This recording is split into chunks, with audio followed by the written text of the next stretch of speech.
So I just want to thank you guys actually for allowing me to come and speak on Mother's Day.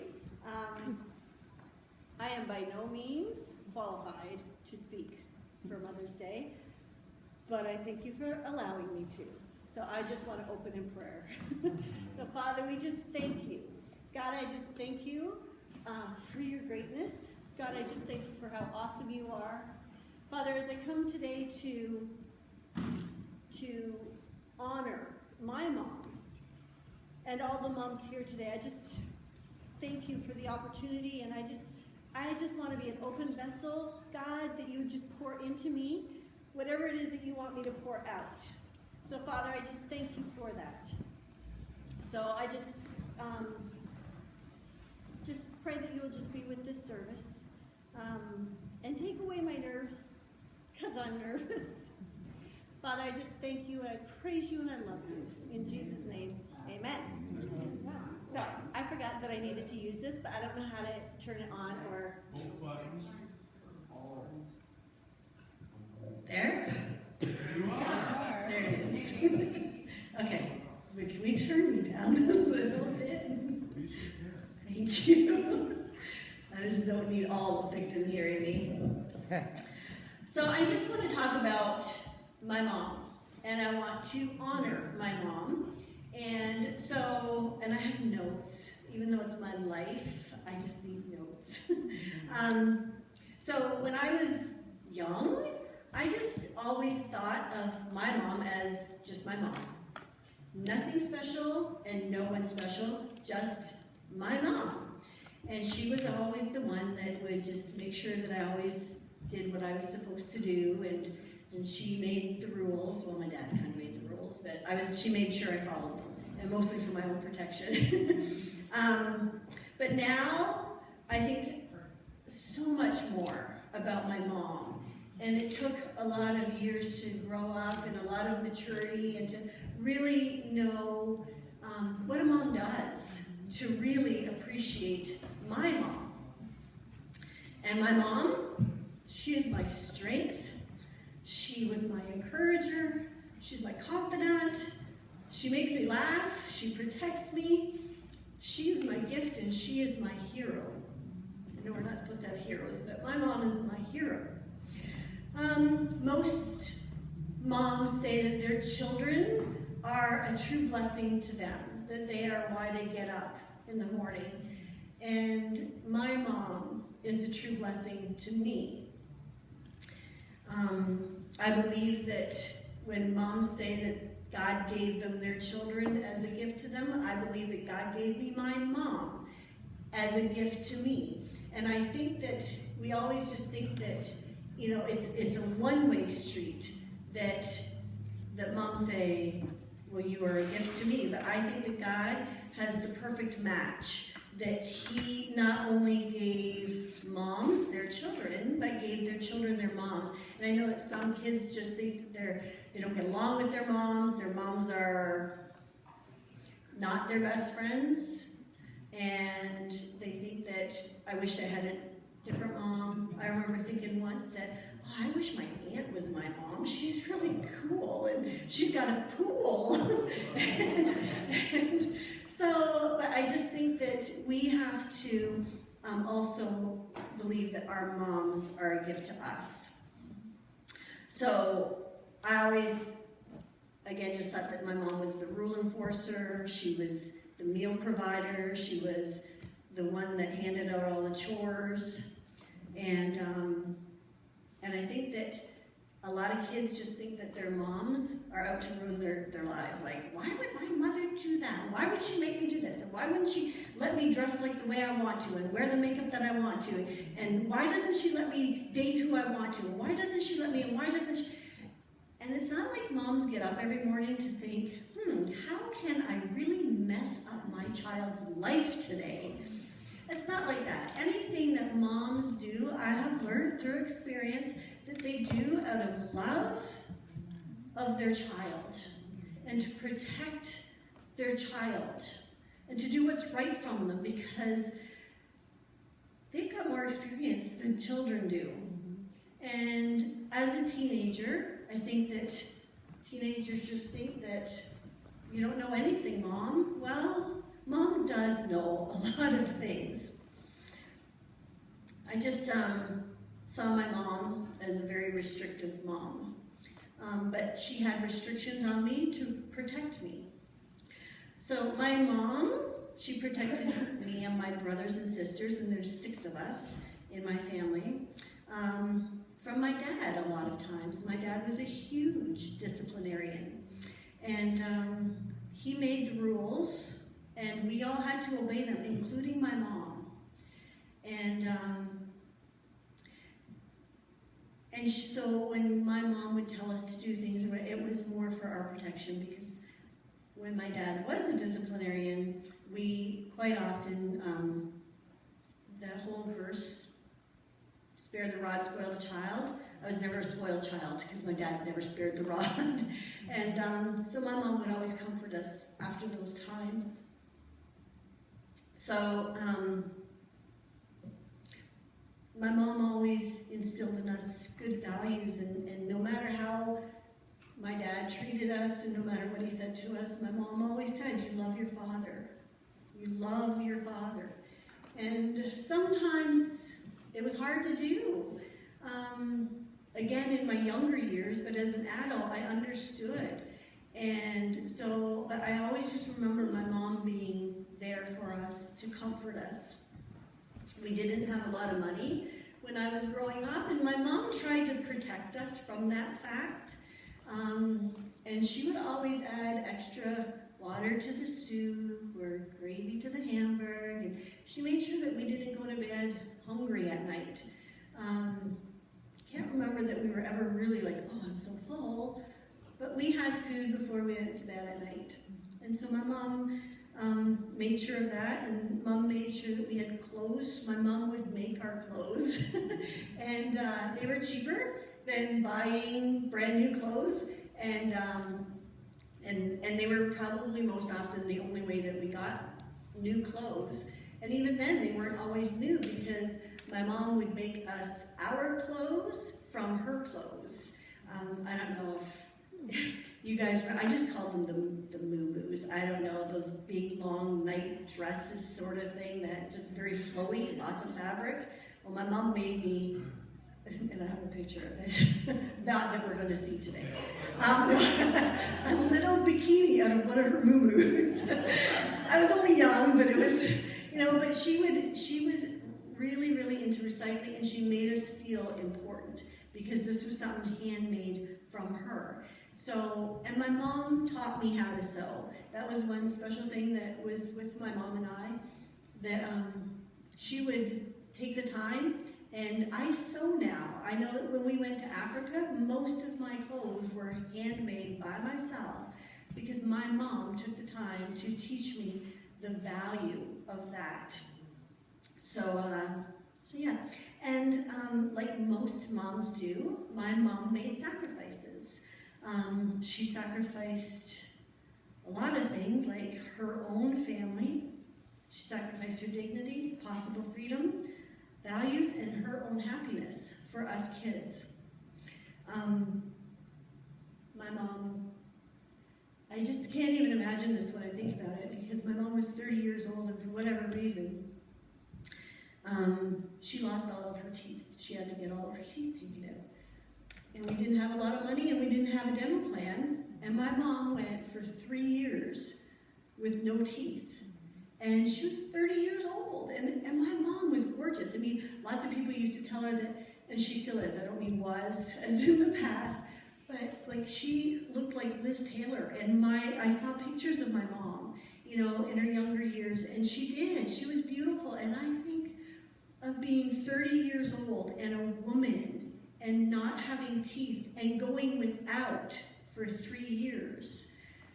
To me, that was a huge sacrifice, because it was more important for her to use that little bit of money that she would make to put into food for her family. So she went out without teeth.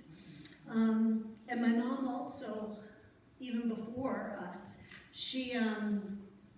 when she got pregnant out of wedlock. And my mom has given me permission to tell all these stories.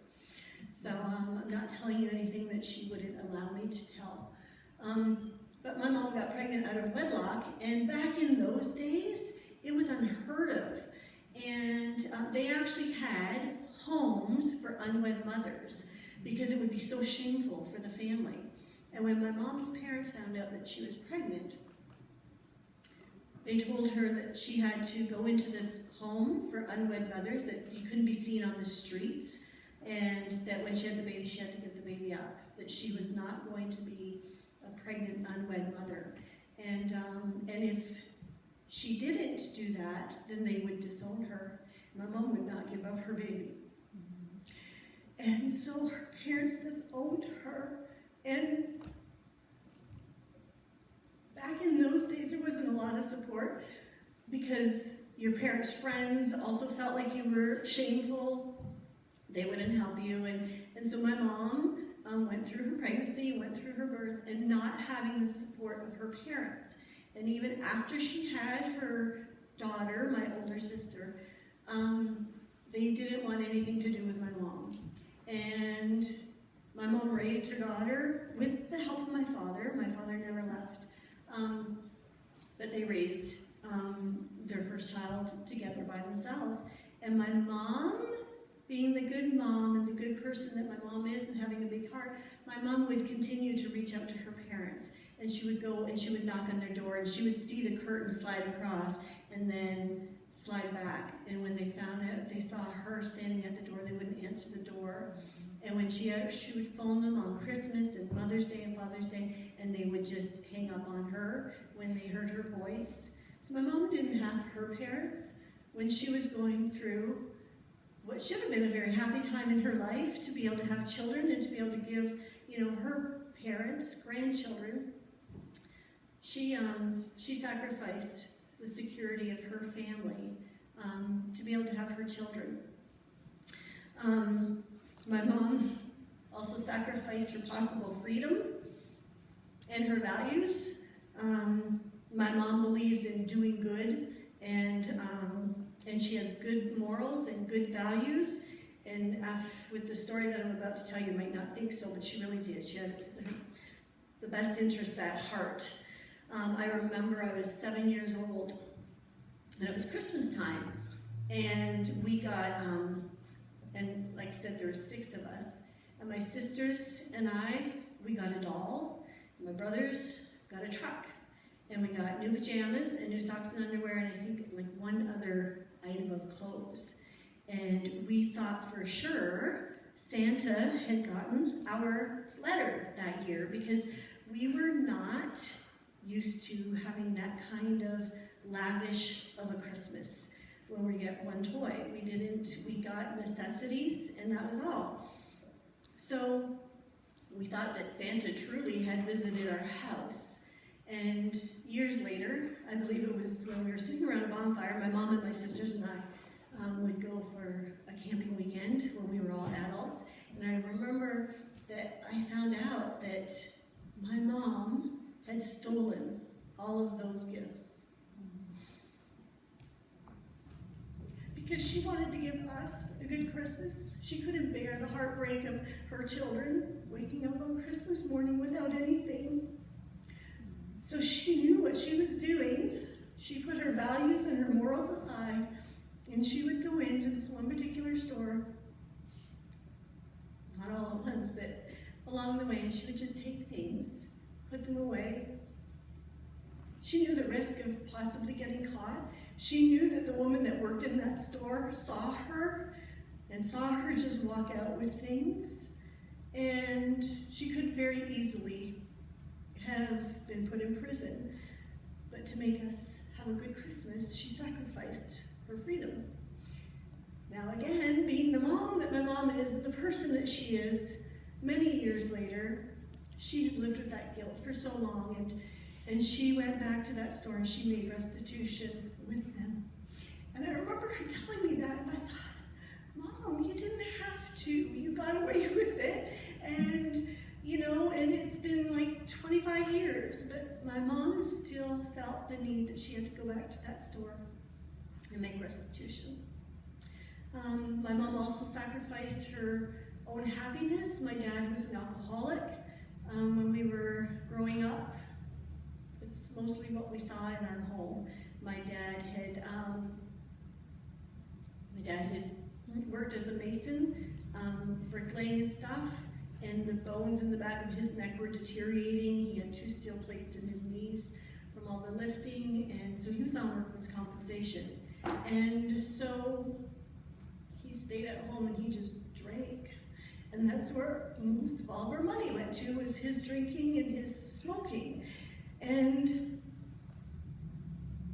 so my mom tried to make ends meet. She had a job with Avon, and Avon doesn't pay much, but my dad would always take her money. Any money that she would get, he would always take her money. But my mom, before she told him how much she made, she would take a little bit out of it. And she would just stash that away.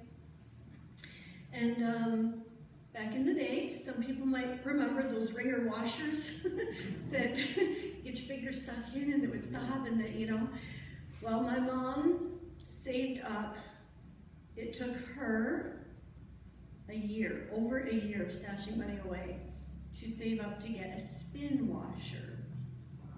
And that was huge for my mom. With 6 kids, it was huge to be able to have, and she, like I said, was only able to sock away a little bit of money at a time.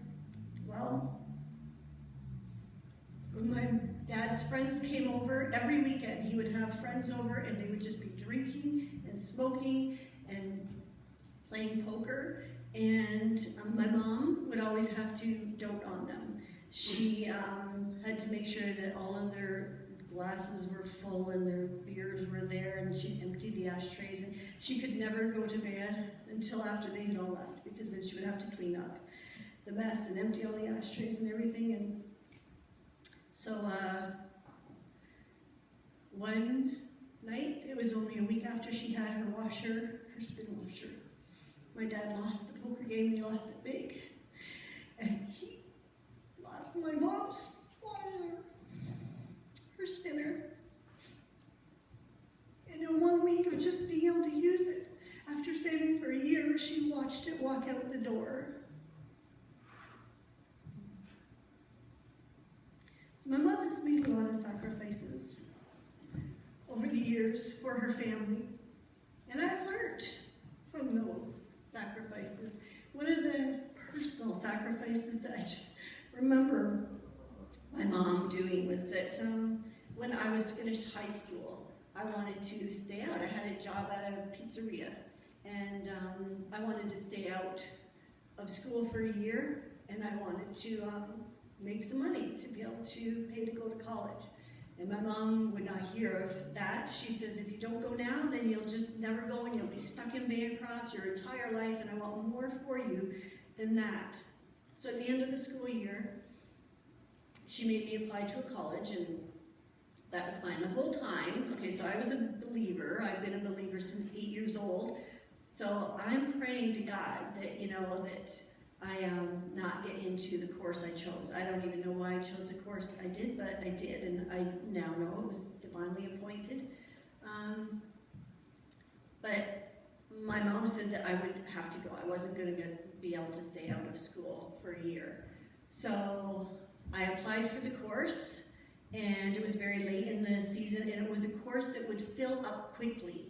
And so I was just praying that, okay, so that it would be full, and that I wouldn't be able to get in, and then I'd have to stay out and work. Well, I think my mom was praying quite the opposite, and lo and behold, I get an acceptance letter from the college. So the next thing is I go, Mom, we don't have money to send me to college. And she says, you're going to apply for OSAP. And I said, Mom, it's too late to apply for OSAP. So she made me do it anyways, and I applied for OSAP, and I'm praying over those applications that I would not get accepted for OSAP, because if I didn't get accepted, I couldn't go to college. And I think my mom was praying the opposite, because 2 weeks before college, my OSAP forms came in, and I was accepted for OSAP, and it was a huge grant and a very small loan. So, so my mom goes, you're going to college. And so I waited and waited like that. So that was 2 weeks, and so I waited like every day, and then going, I don't have a place to stay. She's not going to abandon me streets, I'm not going to have to go to college. And so then she says to me, she says, get ready for tomorrow because we're going to go to the college and we're going to find you a place to live. And I'm going, Mom, it's a week before college starts. So all the way, the drive from Bancroft to here, I'm praying that there would not be anywhere for me to live. And my mom would not abandon me. I know she wouldn't. But I'm pretty sure my mom was praying the entire way as well. So just like moms do. And so we get to the college and they have a list okay, so it's been like 34 years ago that I went to college, and I don't remember what is the desk place that, like, there's student Albert College? something. No, it was at Loyalist College. But you go to a place and they give you a list of all the apartments that will take Loyalist students and anyone looking for room and board and anyone looking for roommates and all that kind of stuff. There's about 6 pages of people and apartments and everything. And already the college had like crossed off a whole bunch of them. They had already been taken like for room and board and roommates and everything. So my mom gets on the phone, they give us a phone, the dial phones back in the day. And so they give us a phone in this little room, and my mom was making phone calls and phone calls and phone calls, and no, nothing was available, nothing was available. And I go, thank you, God. So then there was one that needed a roommate. So mom calls, and the room was still available. So we get in our car and she drives me there. We had to kind of walk up, like it was more like a fire escape to get up into this apartment thing. And we get there and we knock on the door. My mom does, because I wasn't going to. And this woman, this young girl answers, and she's about 25. And I remember my eyes just went so big when I saw her, because I'm going, okay, she was all dressed in black. She had all black hair and black lipstick and black fingernails. And my mom looks at her and she goes, I think we have the wrong address. And she goes, oh, are you looking? And she sees me behind my mom. And she goes, oh, are you looking for the place for a roommate? Because I still have, like, it's still available. My mom goes, no, we're not looking for a place for a roommate. God bless her. So we go back to the college and get on the phone again. And there was like a sheet of paper that just had the name at the very bottom. Didn't have the address, didn't have the phone number, didn't have anything. So my mom says, we need to find out where this is, like what this is. I go, Mom, I'm sure it's already gone. And so she goes to the ladies that have the page, and they gave us a full sheet. And it had the address, and it had little things. It said they needed it was for room and board, and it was for a non-smoker and an abstainer. And I'm reading this and going, Mom, I can't go there. And I said, they would never accept me there. And I go, she says, why not? I said, because I'm not an abstainer. And I'm going, she goes, what? And I'm going, I'm not an abstainer. And she goes, do you know what that means? I'm going, no, but I'm pretty sure I'm not one, so I can't go there. And so she smacks me. I think she called me idiot. I think that's where I get that from. She says, that means that you don't drink. And I'm going, but I might someday. So we went there, and God is so funny because the room was still available, and it was with a minister and his wife. They were German, very, very lovely people, and my mom took the room for me. And but my mom wouldn't give up on me. She saw potential, and she just prayed through everything that I was praying. She prayed through that. So she is such a good mom. We'll not do that stuff. My mom did not have an easy life. Again, my dad was an alcoholic, and my mom had almost literally lost her life at the hand of my father. He had stopped drinking just before David and I got married. He had been coughing up blood, and so he ended up in the hospital, and it was because of his alcoholism. And so he had been in the hospital, and he had been on I don't know what to get a mental makeover. And so that was just before our wedding, and I wasn't sure that my dad would be available to walk me down the aisle or not. But he was, and that was great. But about a year after, my dad went back to drinking again. And this time, my dad was always before a happy drunk. We knew as kids that if we wanted anything from my dad, if we wanted to go to our friend's place or to do something, or we would wait until he was drunk. And then he'd say, I don't care, whatever I want to do. So, but this time when he went back to drinking, he became very violent and very judgmental of my mom. My mom wanted to go out and get some work because finances, again, were not good, and so my dad would accuse my mom of having an affair. Every time that she went out, he would accuse her, and he would stalk her, and then he my dad also had a lot of guns and stuff in the house, and he had a semi-automatic, and they have a very narrow hallway, and my dad, in one of his drunken rages, pointed it at my mom's head, and he was going to end my mom's life.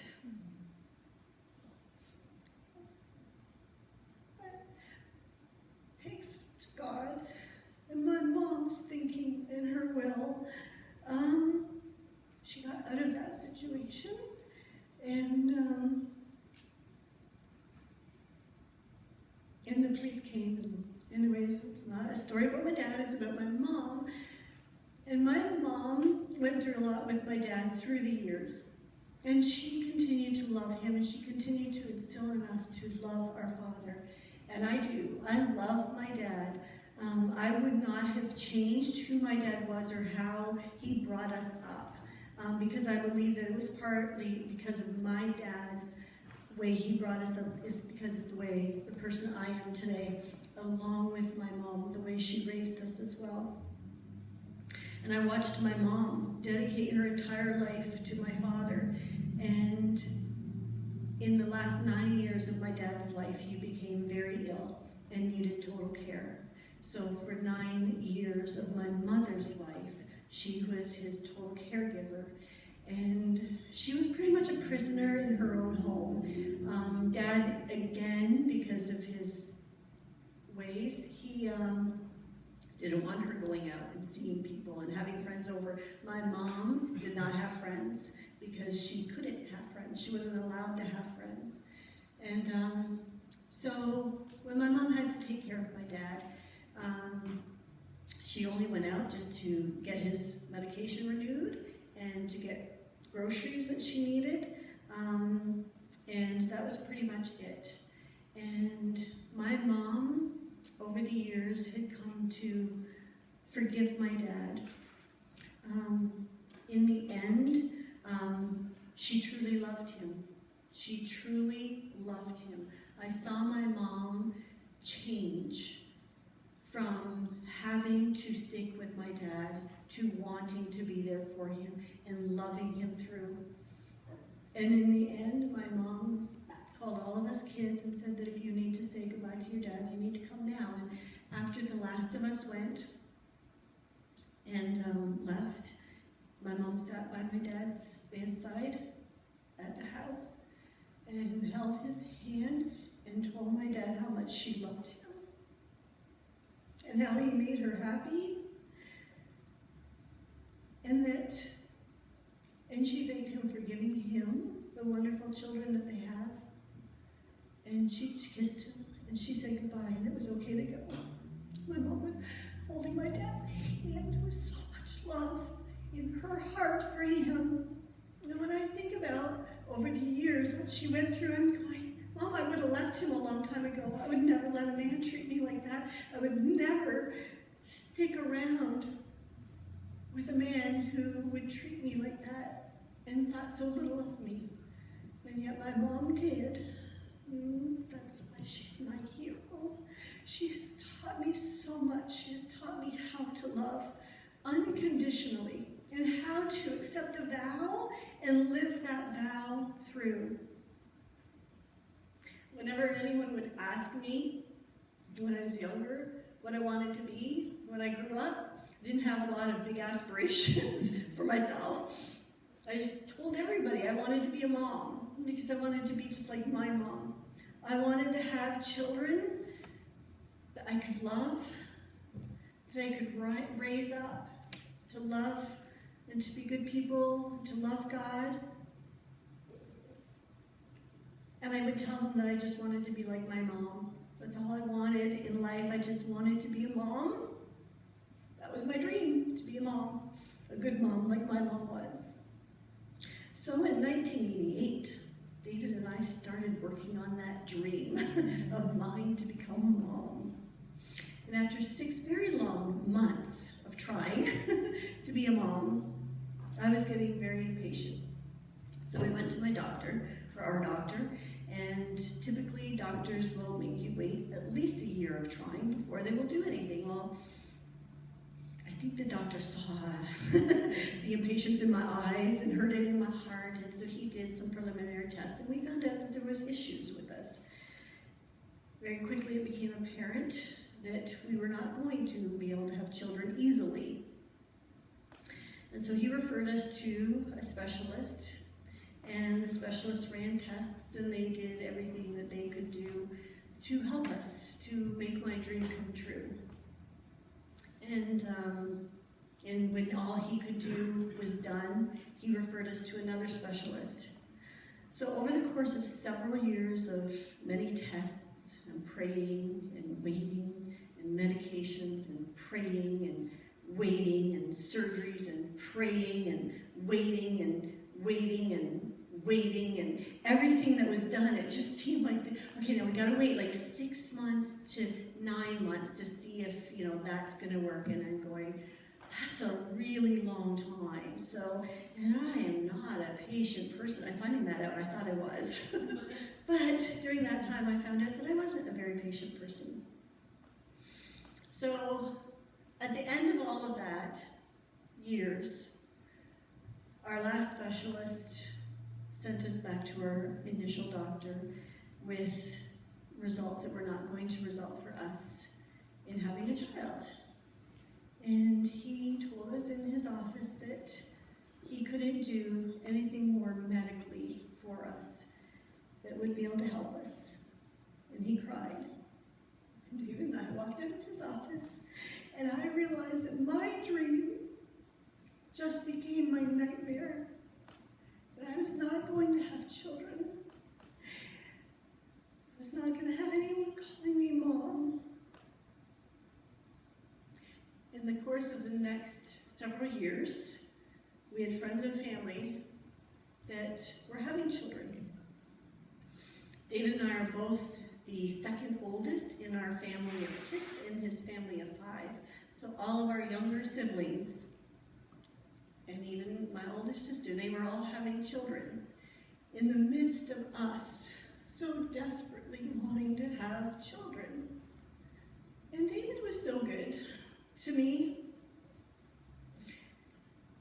And he wanted to know specifically how he could make my dreams come true. And I'm going, we just have to rely on God. So, over the years, we watched our brothers and sisters have 24 children. And then those children have had 9 children since. So that was a lot of people that when we were going through our darkest time, the hardest one for me was Kim and Dwayne. When they announced that they were pregnant, and we were freshly going through all of our tests and the medications and everything. It was very difficult for me to be happy for them. I really, really wanted to be happy for them. And I really, really wanted to be happy for Kim, because David asked me once, he goes, do you want a baby, or do you want to have a baby? And I said, I want both. I want to feel a baby growing inside of me. And I want to feel that excitement and that anticipation and that first kick. And going into the hospital and even labor pains. I say that because I've never gone through them, but I wanted it all. So when our friends and family were pregnant, and they were so elated. And I tried so hard to be happy for them. And especially Kim, and her tummy was getting bigger. And the first time she felt the baby kick, she wanted to be so excited. She wanted to share that with me. And I wanted her to share that with me, but I didn't want her to share that with me. But I felt the baby kick. And I was happy for Kim. And for all the other 24 nieces and nephews that were born while we were trying. David had the privilege of going in with his sister to see our nephew be born. I had the privilege of going in with his other sister to see a nephew being born. And then my niece to see my great niece being born. And just amazing times. I remember thinking through the years and along the way, and after we got the news that we could not have children, I remember thinking, and I remember in my alone time, and just crying out, and I stole the words right from Jesus. I said, my God, why have you forsaken me? Why aren't you giving me the desires of my heart? What is up with that promise that asking ye shall receive? And I thought for sure I had been asking, and yet I am still without a child, and I am not. It's not looking hopeful. I just cried out. I said, where are you, God? Where are you in my greatest and deepest desires? Where are you? And I knew that God hadn't forsaken us. And I knew that he wouldn't forsake us because it's in his word and it's his promise. He would never leave us. And I just remember the poem of the footprints. And when you're on your journey in life, and when you feel like you're alone and you see only one set of footprints and you feel like God has left you, I'm here to tell you that God has not left us. It was then that I realized that he picked me up and he was carrying me in my time of need, in my time of my deepest life struggle. I remember coming to this very church on so many Mother's Days, and I just kept thinking, I sat up in that balcony, and I would hear all sorts of women talking about their children and the blessing that they are, and how it felt to be a mother. And I just remember sitting there crying, like every single Mother's Day. I just kept saying to David, why do I put myself through this? Why do I come to church on Mother's Day, of all days? And then I remember that everybody would get a carnation or a little Mother's Day gift, and I would say, no, thank you, because I am not a mother. And I didn't feel like I was worthy to accept that gift, accept that carnation. And it was so hard. But Jesus was carrying me in those times. And he carried me for many years. Until one day it happened. It happened, I didn't get pregnant. One day I remember being right here on this platform. We were praying for people, we were thanking God for things, and I remember it was probably about 12 years, that's how long it took after we started to try to have our family. And it was 12 very long years. And I remember being able to outwardly thank God. And I said to Jesus, you can put me down now because I think I'm okay. I'm okay with not being a mom. I'm okay with resting in your arms and in your purpose for me. And so I just told Jesus he could put me down. And I tell the kids a little story about 3 little trees that live in the forest, and they all wanted to have a purpose. The mother tree would say, what would you want to be if you didn't always have to be a tree? And each time the little tree had a purpose for his life that he wanted.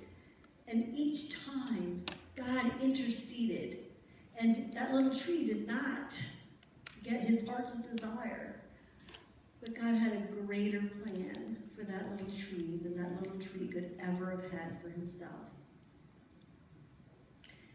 And I feel like I wanted those little trees. I had a plan for my life. I had a desire put in my heart. That was the other thing I had to ask God to do, was to remove that desire. That if you are not going to make me a mother, remove that desire to be one. Because it was sheer agony.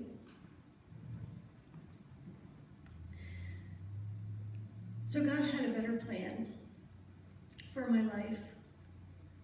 And just like it says in Isaiah 55, 8 to 10, it says, my thoughts are not your thoughts, neither are my ways your ways, declares the Lord. As the heavens are higher than the earth, so are my ways higher than your ways, and my thoughts than your thoughts. And I held on to that verse, thinking, how dare I think that my plan is better for my life than God's plan is for my life? How dare I think that? God had the perfect plan for my life.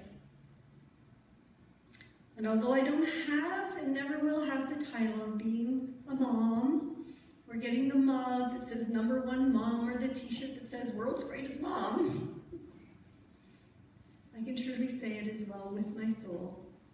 I have come to a place with God that it is well with my soul.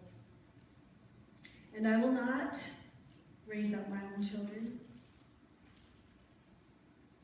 to follow Jesus and to enter into his kingdom. God had a greater plan, a greater commission for my life. God has given me a quiver full of spiritual children that I have had the privilege and the opportunity to minister to and to speak life into and to lead them into the kingdom of eternity with God. And if David and I had had our own children, we would not have had the ministry that we have had. We had a puppet ministry that we taught. We touched so many lives with our puppet ministry. We've been on mission trips, ministering to children, bringing them into the kingdom of God. We would not have done that had we had our own children. So I do thank God for not making me a mom.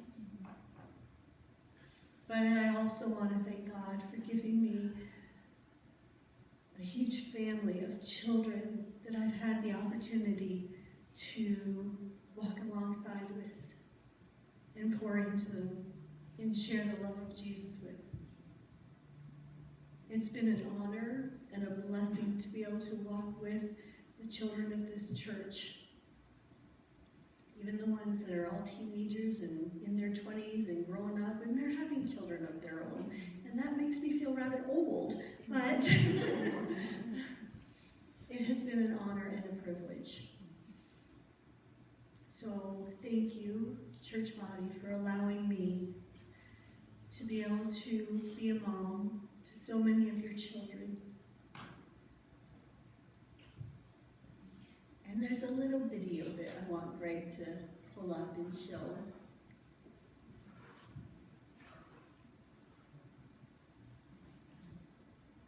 Oh, I love my mom so much.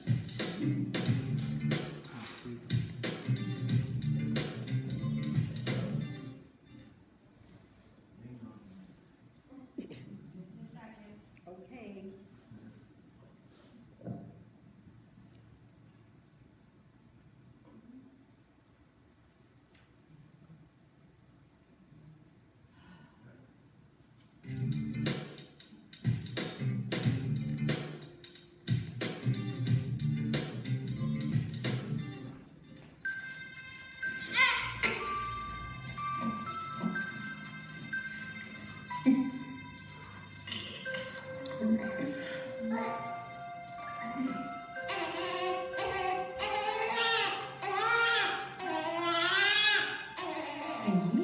there? Oh, my sweet boy. Do you have any idea what time it is? Can you say mama? Mama? Mama. Good boy. Open big wide for mama. What a big boy you are. What a big boy you are. Okay. Now we can't go to church with jelly all over our face, can we?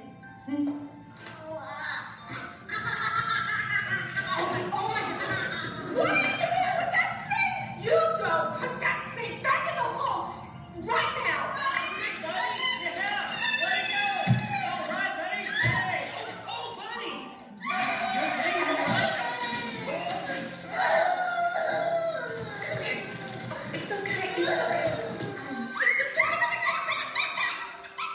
Now I lay me down to sleep. I pray the Lord my soul to keep. If I should die before I wake, I pray the Lord.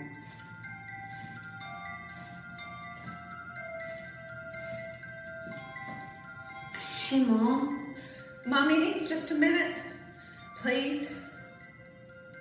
Hey Mom, I think you look pretty no matter what, even when your hair looks really weird.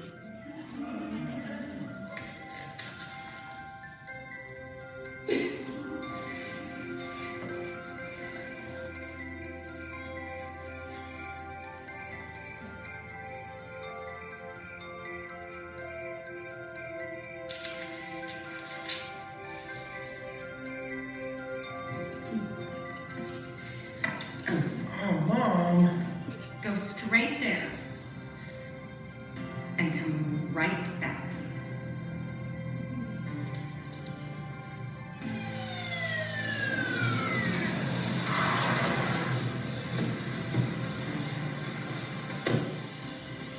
Oh, here, honey. Oh, Mama's here. It's okay. Oh, you're okay.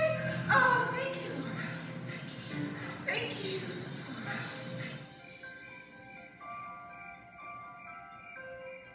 Oh.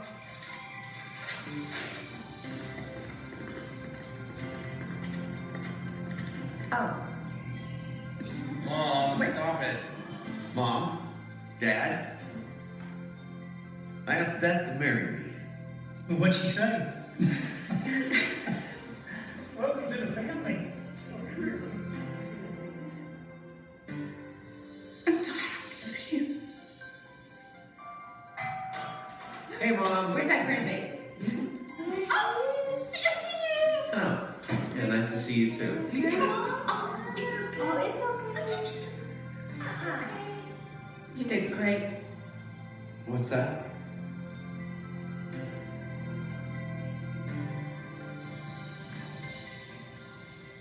The children. You did really great. I always knew you'd be a good dad. But you did really, really good.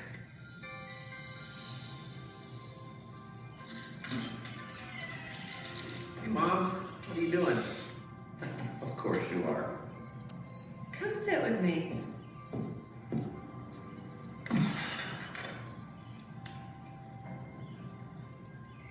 You know, I was thinking just the other day about what a wonderful mom you are. I mean, God really blessed me with a great lady. You're my mom. You've always been there for me. Even when I didn't want you to be. And nobody ever believed in me like you do. Thank you. I love you, Mom.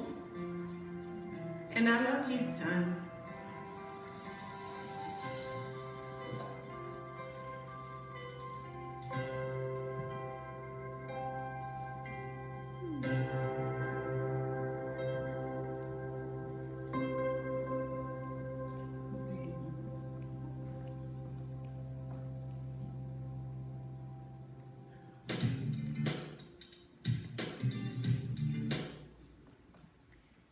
So we are all going to be an example to our children and to those around us, whether you're a mom, an aunt, a friend. You get to choose whether you are going to be a good example or a poor example. My mom was a great example. I love my mom. The reason that she's not here today, not only is she worshiping at her own church, but she had a busy week. This is my mom.